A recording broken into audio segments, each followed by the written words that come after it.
காரசாரமான சக்கரவள்ளி கிழங்கு ஈவினிங் ஸ்நாக்ஸ் எப்படி செய்யறதுன்னு பார்த்துடலாமா? மண்ணு போக நல்லா தண்ணியில் வாஷ் பண்ணிவிட்டு இந்த மாதிரி குட்டி குட்டியாக கட் பண்ணிவிட்டு இது கூட தண்ணியும் உப்பு சேர்த்து நல்லா வேக வச்சுக்கோங்க. ரொம்ப குழைய விடக்கூடாது. இந்த மாதிரி ஷேப்லேயே இருக்கும்னு 10 நிமிஷம் இருந்தால் போதுங்க.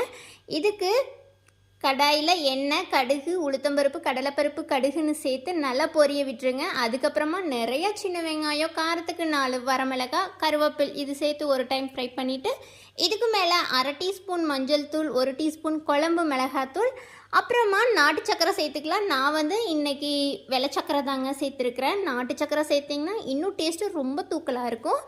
அதெல்லாம் சேர்த்து ஒரு டைம் ஃப்ரை பண்ணிவிட்டு நம்ம வேக வச்சுருக்கிற சக்கரவள்ளி கிழங்க இந்த மசால் கூட சேர்த்து இந்த மாதிரி ஒரு டைம் குலுக்கி எடுத்திங்கன்னா டேஸ்டியான சக்கரவள்ளி கிழங்கு ஒரு கப் டீயோடு சாப்பிட்டா அவ்வளோ சூப்பராக இருக்கும்.